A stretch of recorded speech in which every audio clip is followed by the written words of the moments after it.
Kembali lagi di materi pelatihan dasar sales dan marketing. Kita akan melanjutkan di bagian kelima. Pada materi ini akan dipaparkan kerangka pertanyaan yang dapat dipakai sales untuk mendapatkan informasi dan gambaran mengenai keadaan dari kebutuhan customer yang dapat membantu sales untuk mendapatkan penjualan. Kerangka itu adalah spin selling, kemudian ada need selling, kemudian ada snap selling, dan yang terakhir ada medic.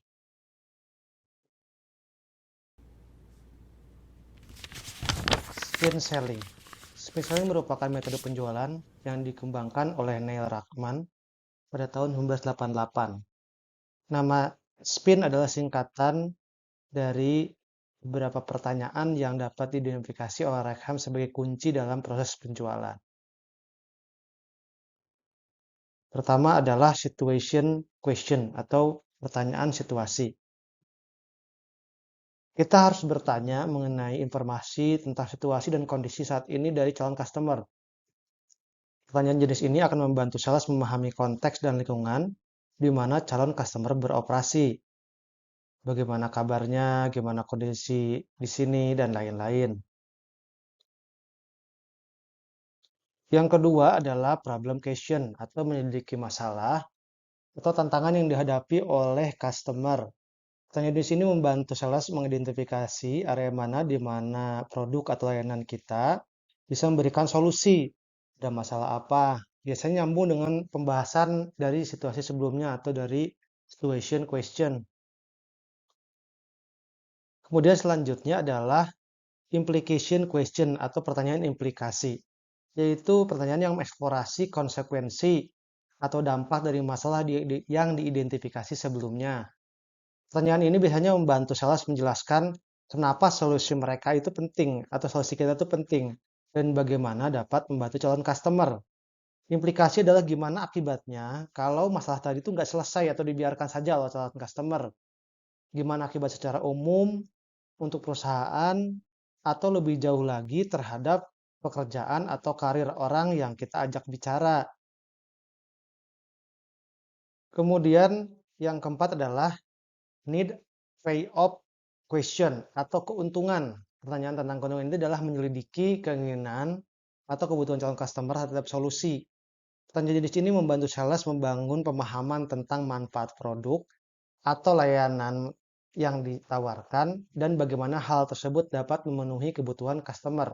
Di sini kita harus sudah punya solusi yang dapat ditawarkan, baik solusi sepenuhnya maupun solusi sebagian yang dihubungkan dengan harga yang akan dibayar oleh customer. Worth it nggak sih solusi yang kita kasih itu?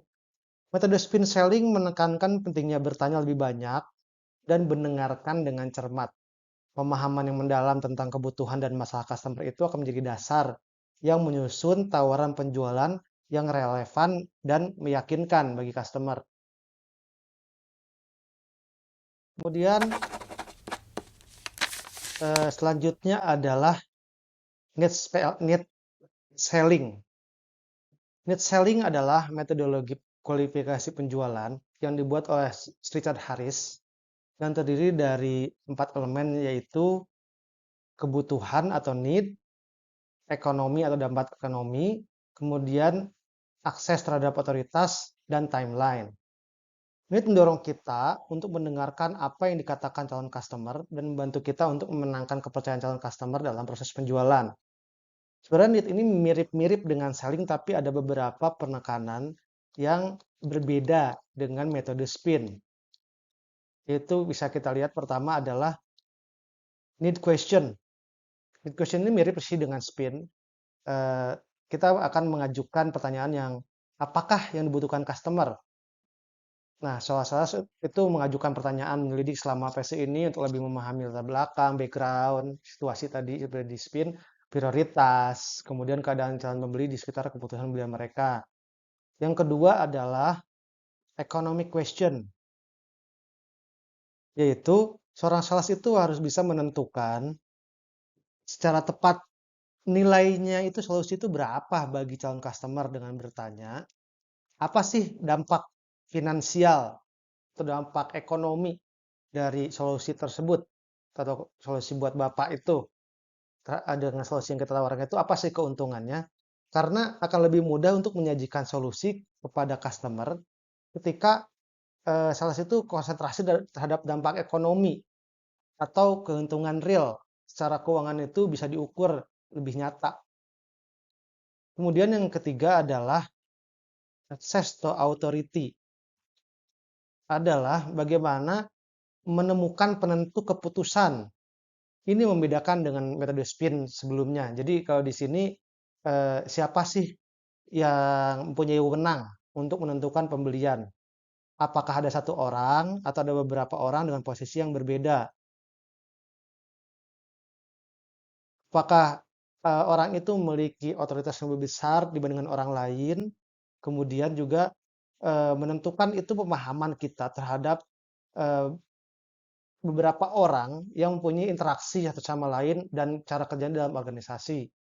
Keputusan pembelian terutama di B2B atau business to business pada umumnya jarang terjadi pada hanya satu orang aja.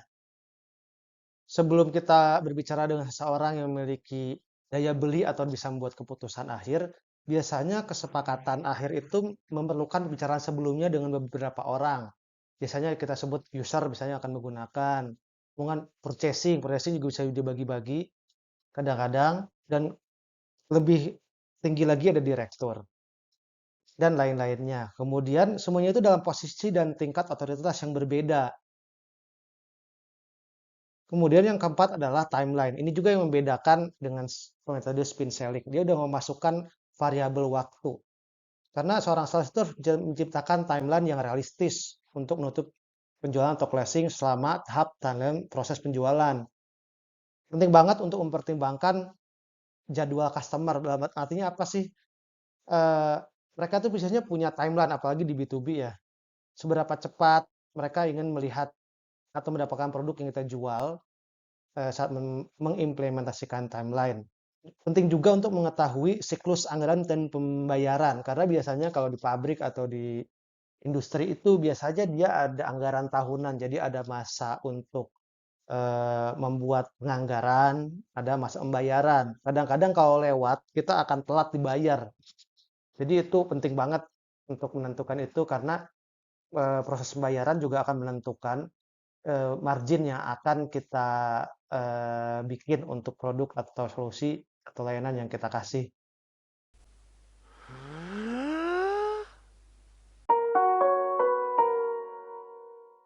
Semoga bermanfaat ya. Terima kasih atas perhatiannya dan selamat belajar serta mempraktekkan.